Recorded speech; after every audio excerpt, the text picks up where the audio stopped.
Hola, nosotros vamos a hablar del tema de la unidad 4 de procesos de separación 3 que corresponde a adsorción. Los integrantes de este equipo son Jessica Yarili Reta Enríquez, Ana Alejandra Delgadillo Salinas y su servidora Marcela Zamora Arrieta. Para empezar esta exposición podemos decir qué es la adsorción.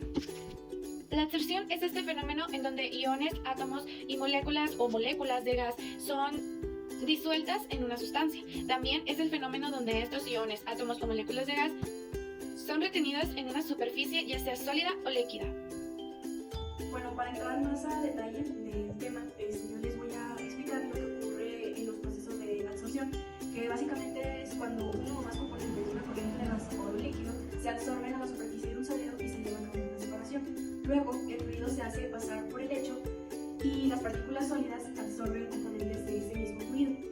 Después, cuando el lecho casi está saturado, el flujo se detiene y el lecho se regenera térmicamente o por otros métodos, de modo que ocurre el proceso de desorción.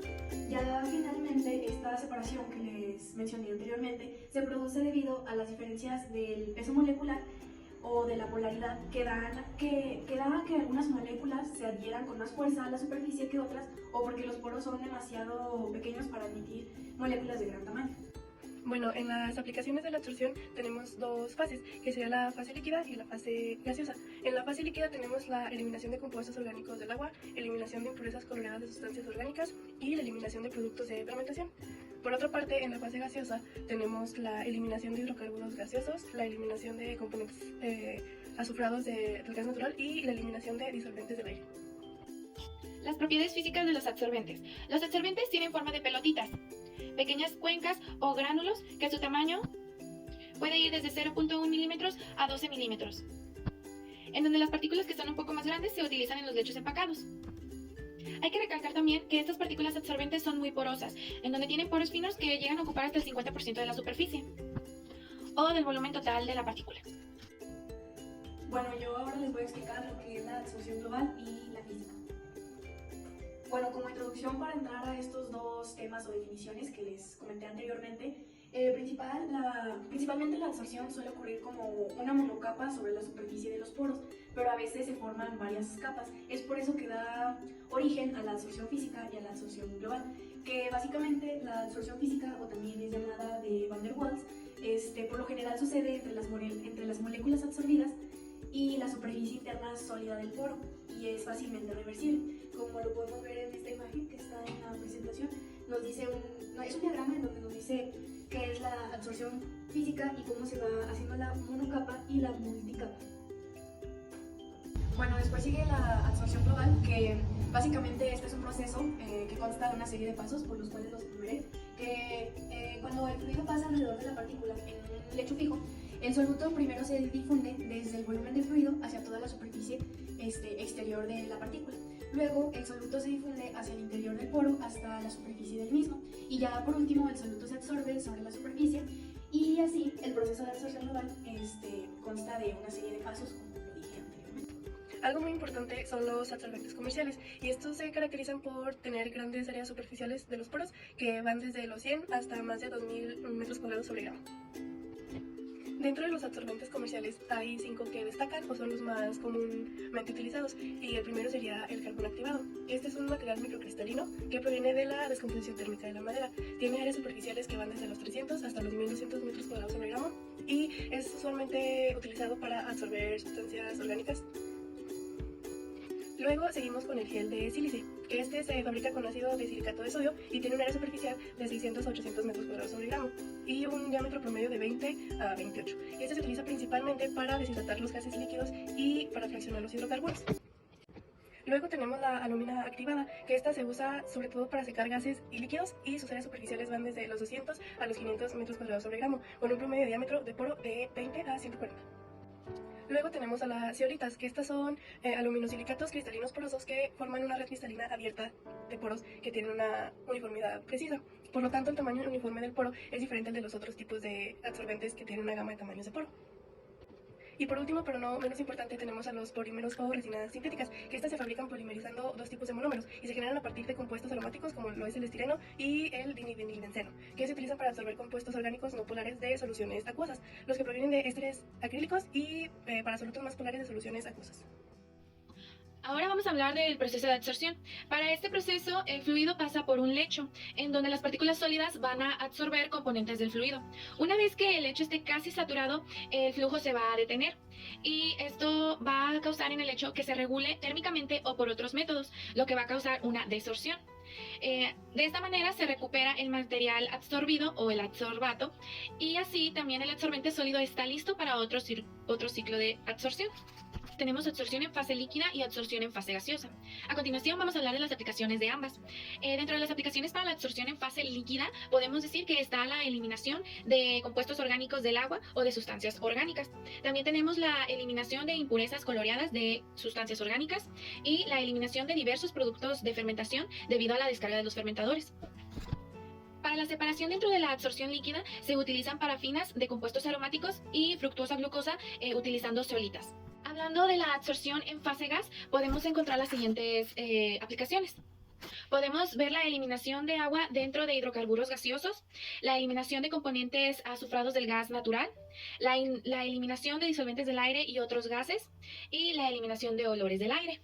El diseño de columnas de absorción de lecho fijo es un método muy utilizado para la absorción de solutos de líquidos o de gases empleando un lecho fijo con partículas granulares. Durante este proceso, el fluido a tratar va a descender a través del lecho empacado en una tasa de flujo constante. Es importante las resistencias a la transferencia de la masa y el proceso se lleva a cabo en un estado no estacionario.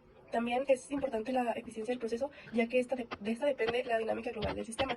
A continuación les voy a describir o les voy a mencionar cómo está integrado el equipo de adsorción, que las partículas de adsorbente se colocan en un lecho de 0.3 a 1.2 metros de espesor soportado sobre un tamiz o placa perforada. La alimentación gaseosa circula en sentido descendente a través de uno de los lechos, mientras que el otro se encuentra en regeneración. El fluido descendente es preferible debido a que el flujo ascendente a velocidades elevadas da lugar a una fluidización de las partículas, lo que provoca colisiones y pérdidas de finos. Cuando la concentración de soluto en el gas que sale alcanza cierto valor a un tiempo establecido, lo que se accionan las válvulas con el fin de dirigir la alimentación hacia el otro lecho e iniciar la secuencia de regeneración. Como lo podemos observar en esta imagen, aquí están los lechos y va a ir en sentido descendente y se va a ir pasando de lecho así en secuencia. Hablemos del equipo para secado de gases. Este equipo utiliza gas caliente para la regeneración. El gas húmedo procede del lecho y que se está regenerando, y este puede ser liberado a la atmósfera, o también a veces la mayor parte del agua se separa en un condensador y el gas se hace recircular al lecho a través de un sistema de calefacción. En el caso de los secadores que son un poco más pequeños, se instalan con frecuencia calefactores eléctricos. Esto se instala dentro del lecho para suministrar la energía de regeneración. La absorción o presión alterna o PCA es un proceso de separación al por mayor que se utiliza para la separación de aire de plantas a pequeña escala y para la concentración de hidrógeno en corrientes del proceso. Este tipo de proyectos se puede ejemplificar en la separación de aire utilizando dos lechos de tamices moleculares, esto con una absorción a una presión de varias atmósferas, mientras que la otra se regenera a una atmósfera. Otro tipo de absorción es para líquidos. Un ejemplo importante de este tipo de absorción es el uso de carbón activado para remover contaminantes, como ya lo habíamos comentado anteriormente, a partir de desechos acuosos. Esto es para eliminar vestigios orgánicos de suministros de aguas municipales, y los cuales mejoran el sabor y reducen la formación de compuestos tóxicos en la etapa de cloración. Para este tipo de absorción es importante que la columna debe de estar a 10 metros de altura y puede haber varios lechos operando en paralelo o al mismo tiempo. Los lechos deben de ser altos para asegurar que el tratamiento sea el adecuado, porque la velocidad de absorción para los líquidos es mucho menor que para los gases. También es importante que el carbón agotado sea eliminado del lecho para que su regeneración no afecte la calidad de la absorción. También tenemos la absorción en lechos expandidos, que este tipo de absorción se utiliza para recuperar antibióticos o proteínas de caldo de cultivo de fermentación o de suspensiones de células. Para esas aplicaciones puede ser ventajoso usar un lecho fluidizado expandido de un absorbente selectivo, pues las células y otras partículas pequeñas pueden pasar a través del lecho expandido, en tanto que las moléculas de los productos difunden hacia la superficie y dentro de los poros del absorbente. Para finalizar este tipo de absorción se hace un enjuague minucioso donde se regenera el absorbente como un lecho fijo con una solución química a un pH diferente. Esto para dar a un producto concentrado libre de sólidos y de algunas impurezas solubles.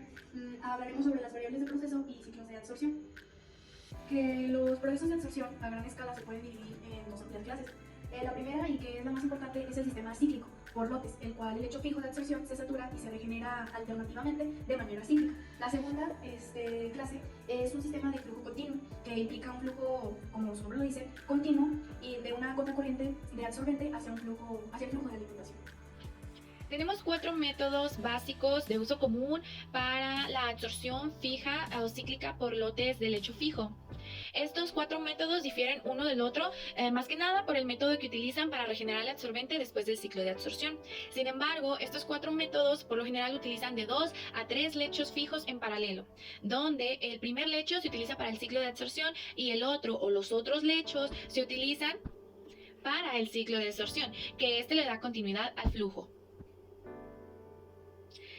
Después de que un lecho se ha completado, se pasa o se desvía hacia el segundo lecho que ha sido recién regenerado para la de absorción. Y el primer lecho, ¿cómo se regenera? Existen o tenemos varios métodos por el cual el primer lecho se puede regenerar. El lecho se puede regenerar mediante un ciclo de oscilación de temperatura, mediante un ciclo de oscilación de presión, mediante un ciclo de remoción de gas de purga inerte y también se puede regenerar mediante un ciclo de desplazamiento y purga. Algunas fuentes bibliográficas que consultamos al elaborar esta investigación fueron 3, que básicamente las sacamos de 3 libros, que fue de Jacobis, de McKay y de Henry.